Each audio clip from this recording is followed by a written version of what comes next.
Good afternoon. My name is Juan Pablo Cavalier. I am the Commissioner General of Colombia for Expo Milano 2015. Well, good afternoon, and thank you very much for joining Breaking Travel News today. We're here on the Colombia stand at Expo, as you mentioned. The show's a month old now. I believe you've been working with a lot of guests here to the pavilion. Has it been living up to your expectations? It's been a magnificent experience so far. We have received more than 120,000 visitors, which is a very good number because we have a very particular show that actually where we take almost by the hand our visitors. So it's not a matter of quantity but also quality of visitors, and this brings us about 4,000 per day, which is a very, very good number. We ourselves have been learning a lot about the Colombian climate. I understand the pavilion takes them through a journey through the 5 different temperate regions of the country. Right. Would you mind telling our viewers just a little bit about that? Wonderful. When Expo came up with this wonderful idea of food and energy for life, the Colombian team started to work on trying to understand how could we deliver against that theme. And the idea of presenting Colombia as a very rich country with 5 different thermal levels, it enabled us to do 2 things. First of all, to come with something very innovative, and second of all, to try to avoid all the differences of why are you presenting certain regions before and after the other ones. As it happens, the Colombian, being in the tropics, right above the equator, Colombia has 5 different thermal levels, which is basically the sea level, and then you start climbing up to the what we call Tierra Media in the 1,500 meters, and then you keep on climbing to 2,000, above 2,000 meters, where the capital of Bogota is at 2,600 meters, and then you get to the moorings where all the water is collected and the rivers are born at about 4,000 meters, and then you go all the way up to the highest mountain of Colombia, which is the Sierra Nevada de Santa Marta, which is about 5,500 meters. Then it shows you that that we have basically by literally you could drive or you could walk down and see all the climates in a journey if you could do so. That's what we why did we want to do that? First of all, it was a very creative way to do it, and also to show that all year round Colombia can produce food. And Energy for Life, can produce food, all types of food at all different types of climates, to become what the FAO has placed us as a potential major supplier of food, not only for Colombia but for the world. I believe you're welcoming a high-level delegation to the pavilion tomorrow from the Colombian agricultural community. What are you expecting to hope from that when they meet their Italian counterparts here in Italy?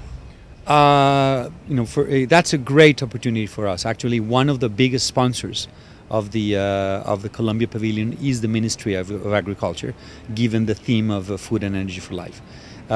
Based on that, they will be bringing delegations that range all the way up from the Minister of Agriculture, the Vice Minister who lands in tomorrow, to the different associations such as Asocol Flores and so on. The goal is to introduce, to show the potential of the Colombian land and of the Colombian industry. This is not only about tourism; it's about what we can do. And interestingly enough, we know for a fact that let's say that Italy is very rich in sort of like in agribusiness, but not in huge developments. This is not about major infrastructure things. It's more about tailor-made situations where we can bring development to the Colombian campesinos in a sustainable way, and enables us to do something that is not as expensive, that is small, where we can generate more jobs, but we can also generate added value. So the idea is to bring the equivalents of those organizations here in Italy and see what sorts of synergies we can get and how we can work together for a more sustainable country in the long term. Your agenda is packed very much in the near future as well. I believe you're working with the President of Colombia, and then you're celebrating your National Day on the pavilion here as well. That is correct. We'll have the honor of having Presidente Santos, who was one of the bigger sponsors as well as of the project, who will be coming from a Latin American meeting here in Europe, and the idea here is to show the Italian government and the European community how seriously we take our presence in Expo Milano. by bringing him our president. Given his agenda, normally he has to be at the National Day back in Colombia, but that doesn't mean that we will not have a major celebration the 20th of July with Colombian authorities, local Italian authorities, many of the Commissioner Generals of other countries, and it will be an opportunity to bring also part of the culture of Colombia, and in the particular case will be a very famous and very successful group called La 33, a salsa group to which you are all invited to come and dance for a couple of hours. And just a final question then. Expo is a global stage. How important do you think it is for Colombia to be represented here when we're getting the message out and trying to attract tourism and visitors to the country? I think it's very, very important. You know, we always there's always in every single country there's always a saying, you know, are expos anachronic? Are they worth it? Are they not worth it? And I go back to the idea that you don't wake up one day and say, I'm going to look up Colombia on internet and then start thinking about whether I will go to Colombia or not. This is a unique opportunity to show to our expected 1.5 to 2 million visitors what Colombia is. And what we've been seeing is that people after they visit the Colombian Pavilion, they say, you know what, I'd like to take a real look at Colombia in Colombia. That is our message. You know, Colombia is a jewel, is not known.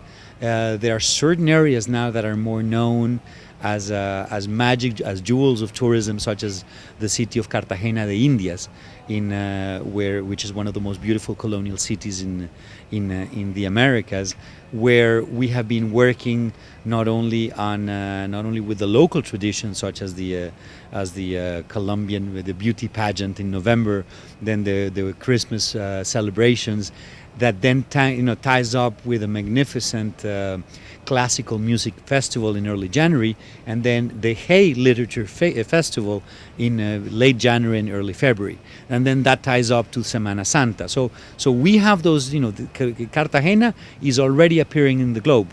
What the world doesn't know is that we have many of those jewels. We have the Parque del Café, which is in the zone of in the template region in the 1500s, where we call in the 1500 meter zone, where we call the region and the city of the Eterna Primavera, because it's spring all the time, where people can be in the countryside in magnificent, I would say, with early 1800 villas. Surrounded by plantations and so on, where people are extremely nice and then can taste the local flavor. So it's really, for us, it is very important to be here.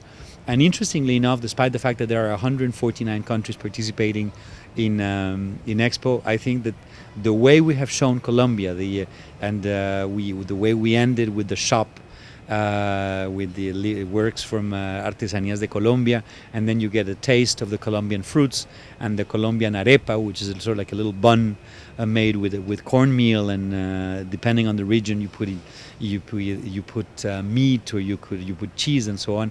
Then people say, you know what, I really want to try this because the appetizer I got in Milan was very good.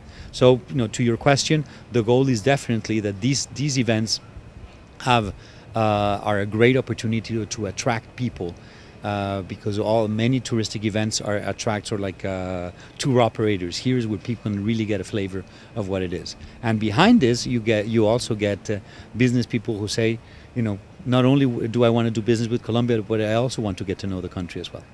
Some very interesting points, and thank you very much for taking the time to speak to us today. Thank you. Thank you very much, and you're all welcome to come to Colombia, whether in Milano 2015 and definitely Colombia in many of our beautiful cities.